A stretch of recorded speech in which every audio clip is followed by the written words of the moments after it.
হাটে হাঁস মুরগির মতো বিক্রি করে দিল, সেইভাবে বিক্রি করেছে যেভাবে হাঁস মুরগি বিক্রি হয়। 26,000 চাকরি চলে গেল। আচ্ছা, কেন চাকরিটা গেছে? কোর্ট রায় দিয়েছিল, পরে সুপ্রিম কোর্ট তাতে স্টে অর্ডার দিল। স্টে অর্ডার মানে এরকম না যে চাকরি যায়নি, সাময়িকভাবে চাকরি যাওয়াটা বন্ধ আছে। এসএসসি বলছে 8,000 নাকি চাকরি যারা বেআইনি ভাবে পেয়েছে, মানে মাল দিয়ে পেয়েছে, মাল তৃণমূল নেতারা মাল খেয়েছে। আর 8,000 ব্যক্তি তারা মাস্টারমশাই দিদিমণি হয়ে আমার আপনার ছাত্র ছেলেদেরকে, পরিবারের লোকেদেরকে স্কুলে পড়াচ্ছে, বাচ্চাদেরকে, যাদের শিক্ষক হওয়ার যোগ্যতা নেই। ভাবতে পারেন? আর মুখ্যমন্ত্রী দায় কার ঘাড়ে দিচ্ছে? বলছে বিজেপি নাকি চাকরি খেয়ে নিয়েছে। আরে চাকরিটা তো খেয়েছেন আপনি। আজকেও সভা থেকে মুখ্যমন্ত্রী মিথ্যে কথা বললেন। মাননীয় মুখ্যমন্ত্রী, আপনি অপেক্ষা করুন, আপনাদের সরকার চলে গেলে আমাদের সরকার আসবে, আমরা নতুন প্রকল্প আনবো।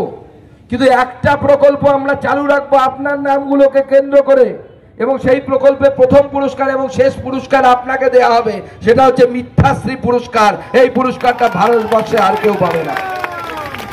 মাঝে মাঝে আমাদের মনে হয় ভারতবর্ষ অলিম্পিকে সোনা কম পায়।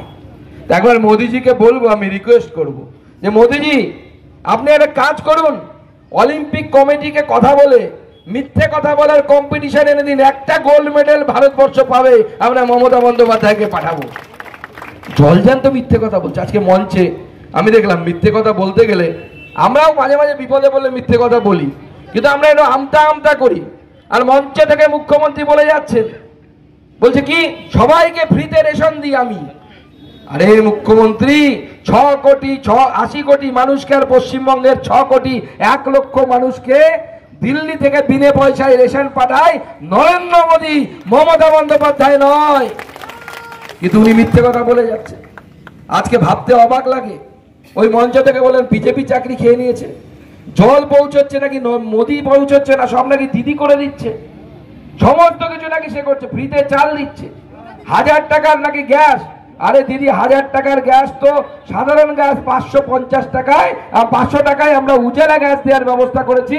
আমাদের রাজ্য সরকার হলে 100 টাকা করে ভর্তুকি দিব, 450 টাকায় আমরা উজালার গ্যাসের ব্যবস্থা করব আমাদের মহিলাদের জন্য। আমাদের দিদি চুরি করেছে এ বাংলার শিক্ষিত ছেলে মেয়ের ভাগ্যকে যারা চুরি করেছে, যারা 100 দিনের কাজের টাকা লুট করেছে, যে তৃণমূল 1,86,000 কোটি টাকা কেন্দ্রীয় সরকার দেয়নি।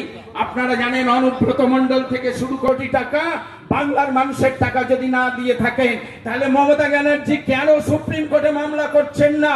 আজকে এই মিথ্যাবাদী মুখ্যমন্ত্রীর বিরুদ্ধে আজকে এগিয়ে এসে আগামী জয়ী করবেন, এই আবেদন রেখে আমার ছোট্ট বক্তব্য এখানে শেষ করছি। জয় হিন্দ, বন্দে মাতরম, ভারত মাতা কি জয়। বন্দে মাতরম, ভারত মাতা কি, ভারত মাতা কি। সবাই মিলে জোরে স্লোগান দিবেন, বন্দে মাতরম, বন্দে মাতরম, ভারত মাতা কি। জয় শ্রীরাম, জয় শ্রীরাম। সুকান্ত মজুমদার জিন্দাবাদ, সুকান্ত মজুমদার জিন্দাবাদ, সুকান্ত মজুমদার জিন্দাবাদ, তাপসী মণ্ডল জিন্দাবাদ।